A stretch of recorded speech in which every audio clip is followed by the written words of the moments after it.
किसी की सुनने उनने वाले नहीं हैं, गलतफहमी में ना रहिएगा। जब बीजेपी डबल इंजन की सरकार का नहीं चला और आप मजबूर हो गए कम सीट देने के लिए नीतीश कुमार को मुख्यमंत्री का, तो ना लालू यादव जी इंटरफेयर करते हैं और ना नीतीश कुमार किसी से चलते हैं। विशेष स्टेटस की बात नहीं किया, मक्का और मखान की बात नहीं किया। झंझारपुर के बगल में मधेपुर दूध की सबसे बड़ी फैक्ट्री और मधुबनी की तीनों चीनी मिल खुलने की बात नहीं किया, पेपर की बात नहीं किया, दरभंगा का पेपर मिल की बात नहीं किया। अरे अमित जी, मैं आपका पैर धो के पीऊंगा। आप मधुबनी का तीनों चीनी मिल, मधेपुर की दूध की फैक्ट्री, दरभंगा का पेपर मिल और सीमांचल और कोसी को बाढ़ से मुक्ति कर दीजिए। भारत और मिट्टी कोई बात नहीं। सहरसा और दरभंगा के एम्स का चर्चा नहीं किया, बाढ़ से मुक्ति की बात नहीं की, कोसी सीमांचल के विशेष स्टेटस की बात नहीं किया, मक्का और मखान की बात नहीं किया। झंझारपुर के बगल में मधेपुर दूध की सबसे बड़ी फैक्ट्री और मधुबनी की तीनों चीनी मिल खुलने की बात नहीं किया। पेपर की बात नहीं किया, दरभंगा का पेपर मिल की बात नहीं किया। अरे अमित जी, मैं आपका पैर धो के पीऊंगा। आप मधुबनी का तीनों चीनी मिल, मधेपुर की दूध की फैक्ट्री, दरभंगा का पेपर मिल और सीमांचल और कोसी को बाढ़ से मुक्ति कर दीजिए। बारे बा सब लगे हैं मनु स्मृति या रामायण की कथा पढ़ने में, कुरान को, बाइबिल दलित को गाली देने में। इसीलिए मेरा आग्रह है मंत्री जी, आप सर्वोच्च हैं, आपसे ऊपर के पाठक नहीं है। के पाठक को राइट नहीं है प्रेस कॉन्फ्रेंस करने का। ये बिहार सरकार इसकी इजाजत नहीं देता है। जो हमारा धारा है, कानून है कि कोई सेक्रेटरी मंत्री के रहते प्रेस कॉन्फ्रेंस करे। लगातार मंत्री का अपमान का मतलब है सरकार का अपमान। यदि आपको के पाठक जी और यह विभाग लगातार टॉर्चर कर रहा है और नहीं चल रहा है, आज जरूरत है बिहार में हर कॉलेज में 1500 पर एक सीट, एक टीचर, एक प्रोफेसर है, उसको बढ़ाइए, दूसरा रूम करिए। मनु स्मृति 1000 साल पहले, अब आज है 1 नेशन 1 एजुकेशन 1 हेल्थ और 1 जॉब। जो काम अमित शाह करके जाएंगे वही काम हमारी सरकार का भी कोई विभाग करे, यह सही नहीं है। हमारी पार्टी किसी भी धर्म के आस्था को मजबूती के साथ उसके साथ खड़ा है। किसी भी दलित हो या किसी भी विचारधारा के साथ खड़ा है। किसी भी विचारधारा को चैलेंज करने वाले व्यक्ति की दुकान चल सकती है। समाज को, जाति को ठेस पहुंचाने की इजाजत हमारी पार्टी नहीं देती है। बस मेरा सिर्फ ये आग्रह है, अमित जी, रहा न कुल में रोवन हारा। आप आए तो ना विशेष राज पर बात किए, ना विशेष पैकेज पर बात किए, ना कोसी सीमांचल मिथिलांचल के स्टेटस पे बात किए, ना आप मधुबनी के तीनों चीनी मिल खुलवाने पर बात किए। आप मधेपुर के बगल में थे, ना उस दूध फैक्ट्री को खुलवाने पर बात किए।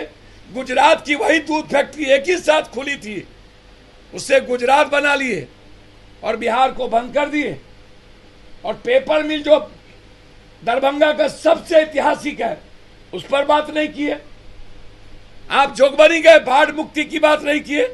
मकान और मक्का की बात नहीं किए। आपको यहां आकर के घुसपैठी और लालू यादव जी, नीतीश कुमार 17 साल आपके साथ था, आपका चल रहा। नीतीश के रहते किसी का नहीं चलता है। नीतीश सम्मान करते हैं, नीतीश किसी की सुनने उनने वाले नहीं हैं, गलतफहमी में ना रहिएगा। जब बीजेपी डबल इंजन की सरकार का नहीं चला और आप मजबूर हो गए कम सीट देने के लिए नीतीश कुमार को मुख्यमंत्री का, तो ना लालू यादव जी इंटरफेयर करते हैं और ना नीतीश कुमार किसी से चलते हैं। इसीलिए ऐसी बात आप दुकान चलाने के लिए बोल देना।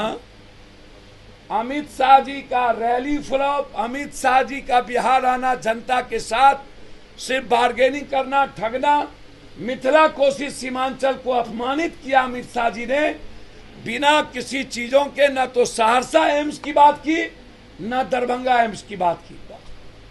लालू यादव जी से आग्रह, राम हो या कृष्ण, अल्लाह हो या ईश्वर, वाल्मीकि हो या संत रविदास, हर आदमी की अपनी आस्था है।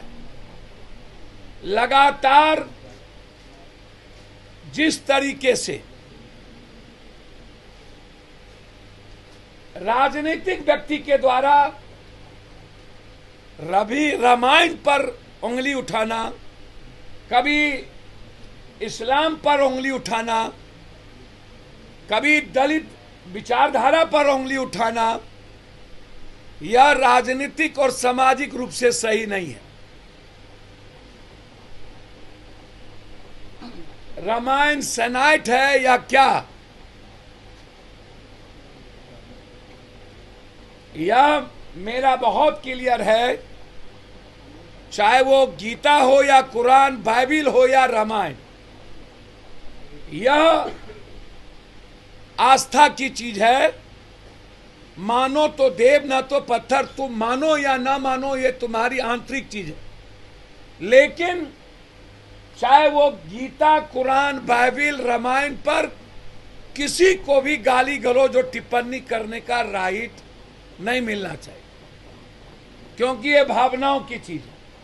मैं आग्रह करूंगा ऐसे चीजों से राजनीतिक व्यक्ति को बचना चाहिए।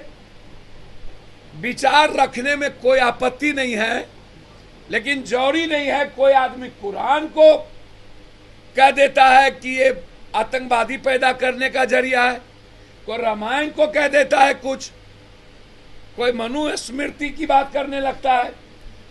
1000 साल बाद हमें वन नेशन वन एजुकेशन की बात करनी चाहिए सरकार को। इसमें जो आचार्य कुणाल है, वह लगातार मठ और अन्य जमीनों पर उससे अरबों अरबों रुपया कमाने की एक गहरी साजिश लगातार। मैं पूरा ऑडिट की मांग करूंगा आचार्य कुणाल के, जितने जिस जिस जगह ये बनाते हैं, ये लगातार कहीं ना कहीं गड़बड़ी। मैं आचार्य कुणाल से पूछना चाहूंगा, क्या आप अपने रिश्तेदार या अपने किसी व्यक्ति को उस जगह पर लाने की प्रक्रिया आपने क्यों की? करोड़ों अरबों की संपत्ति में किसी बड़े कॉन्ट्रैक्टर के 3 नाम आपने क्यों दिए? और मंत्री को संरक्षक आपने क्यों बनाया? और आप होते कौन है इस बोर्ड के गठन करने वाले? आर्टिकल 32 के विज्ञान। मैं पूरी जांच चाहता हूं, और मेरा आरोप है कि पूरी बिहार की जनता मठ मंदिर की जितनी जमीन है उस पर से माफिया की मुक्ति चाहती है और राजनीतिक हस्तक्षेप नहीं चाहता। मैं मंदिर की सुरक्षा और मठ की सुरक्षा आदरणीय नीतीश कुमार जी से आग्रह करूंगा कि अविलंब पशुपतिनाथ न्यास में आप हस्तक्षेप करें, क्योंकि आचार्य कुणाल ने गलत तरीके से माफियाओं के हाथ और नेताओं को संरक्षण रख करके ये काम किया है। दूसरा,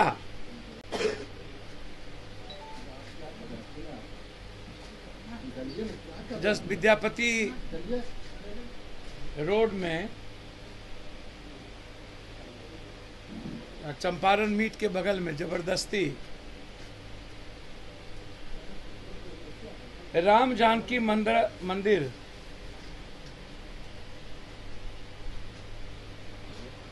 अररा विद्यापति मार्ग पटना जो पशुपति नाथ की स्मृति में चलता है, जिसे जिला प्रशासन पटना ने अतिक्रमण मुक्त करवाया, जहां कमेटी के लोग जन सहयोग से वेद विद्यालय संचालित करते हैं। जब वहां वेद विद्यालय संचालित होते हैं और पशुपति नाथ स्मृति चलता है, मेरा सवाल है इस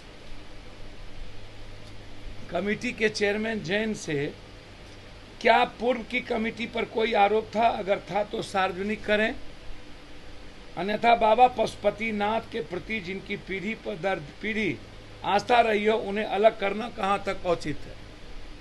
नया कमेटी क्यों बनाया गया? उसके चेयरमैन संयोजक मंत्री को क्यों बनाया गया? और उसके 3 बिल्डर को मेंबर क्यों बनाया गया? और उसमें कौन राजनीतिक लोग इन्वॉल्व क्यों किए गए? एक नई प्रॉपर्टी देखने को मिल रही है कि जब बिहार राज्य धार्मिक न्यास परिषद की धारा 32 के तहत संरक्षक का पद नहीं है ही नहीं, तो बोर्ड के द्वारा संरक्षक पद सृजन कर राजनीतिक लोगों का मनोनयन क्यों किया गया? इसका क्या औचित्य है?